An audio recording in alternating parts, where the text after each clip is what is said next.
Perkenalkan, saya Afnida Megasartika, BP 190107-2010, bersama teman saya, Zahwa Cantika Aprilia, BP 190107-2029.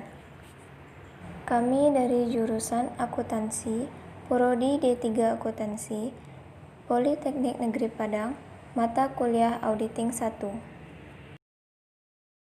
Kami dari kelompok 3 akan menjelaskan materi 5 tentang perencanaan, program, prosedur, dan teknik audit.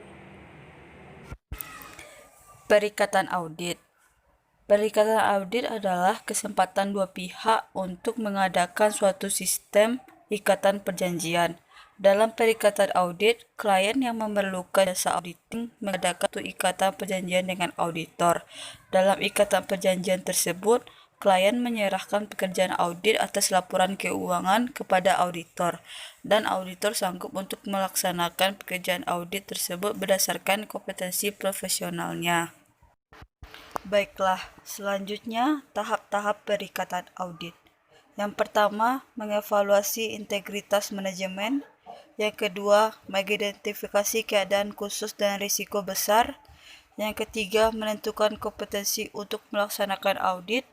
Selanjutnya, menilai interdependensi. Dan yang terakhir yaitu menentukan kemampuan untuk menggunakan kecermatan dan keseksamaan.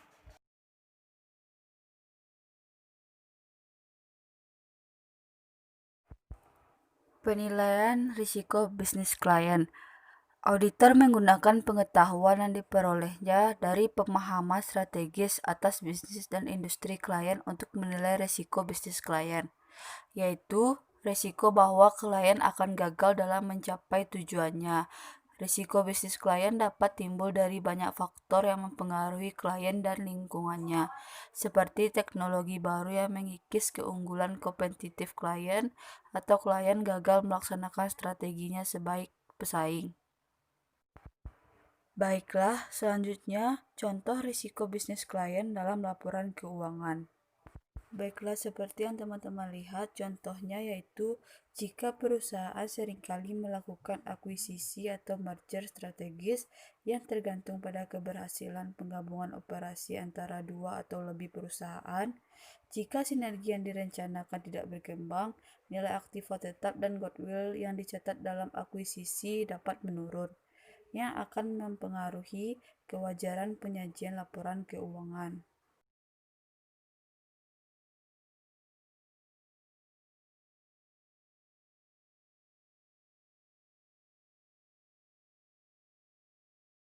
Perencanaan awal audit. Perencanaan audit awal melibatkan 4 hal yang semuanya harus dilakukan lebih dulu dalam audit. Yang pertama, auditor memutuskan apakah akan menerima klien baru atau terus melayani klien yang ada sekarang. Yang kedua, auditor mengidentifikasi mengapa klien menginginkan atau membutuhkan audit. Yang ketiga, untuk menghindari kesalahpahaman, auditor harus memahami syarat-syarat penugasan yang ditetapkan klien. Yang keempat, auditor mengembangkan strategi audit secara keseluruhan. Menerima dan mempertahankan klien. Investigasi atas klien baru. Sebelum menerima klien, akuntan publik akan menyelidiki perusahaan tersebut untuk menentukan akseptabilitasnya. Mengidentifikasi alasan klien untuk penugasan audit. Dua faktor utama yang mempengaruhi risiko audit yang dapat diterima adalah pemakaian laporan keuangan yang mungkin dan maksud menggunakan laporan tersebut. Memahami klien. Auditor harus mendokumentasikan pemahamannya dengan klien dalam surat penugasan, meliputi tujuan penugasan, tanggung jawab auditor dan manajemen, serta batasan-batasan penugasan.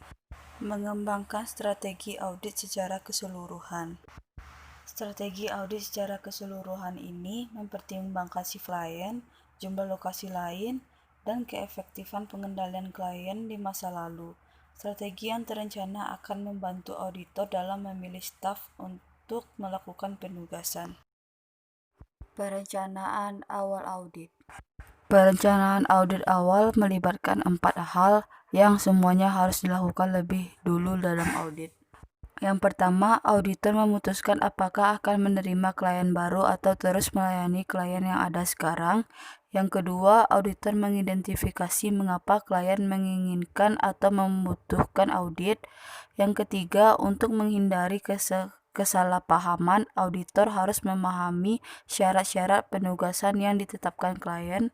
Yang keempat, auditor mengembangkan strategi audit secara keseluruhan. Menerima dan mempertahankan klien. Investigasi atas klien baru. Sebelum menerima klien, akuntan publik akan menyelidiki perusahaan tersebut untuk menentukan akseptabilitasnya. Mengidentifikasi alasan klien untuk penugasan audit. Dua faktor utama yang mempengaruhi risiko audit yang dapat diterima adalah pemakaian laporan keuangan yang mungkin dan maksud menggunakan laporan tersebut. Memahami klien.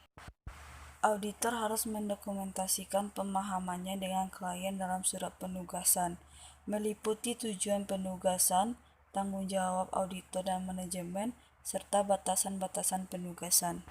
Mengembangkan strategi audit secara keseluruhan.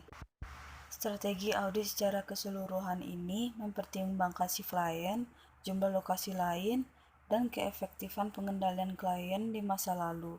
Strategi yang terencana akan membantu auditor dalam memilih staf untuk melakukan penugasan. Prosedur analitis dan jenis prosedur analitis. Prosedur analitis, sebuah prosedur dengan melakukan info keuangan yang dibuat dengan mempelajari hubungan yang rasional antara data keuangan yang satu dengan yang lainnya, atau antara data keuangan dan non-keuangan. Tujuannya di sini yaitu untuk memperoleh bukti tentang asersi tertentu yang berhubungan dengan saldo rekening atau jenis transaksi. Asersi yang dimaksud adalah pernyataan manajemen yang terkandung dalam komponen laporan keuangan. Selanjutnya, jenis prosedur analitis. Yang jenis prosedur analitis ada 5. Yang pertama, membandingkan data klien dengan industri. Yang kedua, membandingkan data klien dengan data yang serupa pada periode sebelumnya. Yang ketiga, membandingkan data klien dengan data yang diperkirakan klien. Selanjutnya yaitu program audit. Merupakan alat yang menghubungkan survei pendahuluan dengan pekerja. Dalam survei pendahuluan, auditor internal mengidentifikasi tujuan operasi, resiko, kondisi-kondisi operasi dan kontrol yang diterapkan. Selanjutnya prosedur audit dan teknik audit. Prosedur audit yaitu langkah yang harus ditempuh auditor saat melakukan kegiatan audit. Selanjutnya yaitu teknik audit. Dalam proses audit yang dilakukan terdapat cara yang digunakan auditor untuk memperoleh bukti audit. Yang pertama, teknik audit untuk bukti fisik. Terdapat 3 bagian. Pertama, observasi atau pengamatan. Merupakan peninjauan dan pengamatan atas suatu objek secara hati-hati, ilmiah, dan berkesinambungan selama kurun waktu tertentu untuk membuktikan suatu keadaan atau masalah. Yang kedua, inventarisasi atau opname. Merupakan pemeriksaan fisik dengan menghitung fisik barang, menilai kondisinya, dan membandingkan dengan saldo menurut buku. Kemudian, mencari sebab-sebab terjadinya perbedaan apabila ada. Yang ketiga, inspeksi. Meneliti secara langsung ke tempat kejadian yang lazim pula disebut on-the-spot inspection yang dilakukan secara rinci dan teliti. Kedua, teknik audit untuk bukti dokumen. Ada beberapa bagian teknik audit untuk bukti dokumen. Yang pertama, verifikasi, yaitu pengujian secara rinci dan teliti tentang kebenaran, ketelitian, perhitungan, pembukuan, kepemilikan, dan eksistensi suatu dokumen. Yang kedua, cek, yaitu menguji kebenaran atau keberadaan sesuatu dengan teliti. Yang ketiga, uji atau tes, penelitian secara mendalam terhadap hal-hal secara esensial atau penting. Selanjutnya, voting, menguji kebenaran penjumlahan subtotal dan total dari atas ke bawah. Voting dilakukan terhadap data yang disediakan audit. Yang ketiga, teknik audit untuk bukti analisis.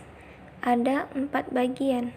Yang pertama, analisis, yaitu teknik ini sering disebut benchmarking, membandingkan dengan unit lain yang sejenis, misalnya nilai kelulusan SDA dengan SD yang lainnya. Yang kedua, evaluasi, cara memperoleh suatu kesimpulan dengan mencari pola hubungan dengan merakit berbagai info yang telah diperoleh, baik bukti intern maupun ekstern. Yang ketiga, investigasi, suatu upaya untuk mengupas secara intensif suatu permasalahan melalui penjabaran, penguraian, atau penelitian secara mendalam. Selanjutnya yang keempat, teknik audit untuk bukti keterangan. Ada 2 bagian. Yang pertama, konfirmasi, memperoleh bukti sebagai kepastian bagi auditor dengan cara mendapatkan informasi yang sah dari pihak luar audit. Yang kedua, permintaan informasi, yang dilakukan dengan tujuan menggali informasi tertentu berbagai pihak yang berkompeten. Hal yang perlu diperhatikan yaitu sumber informasi.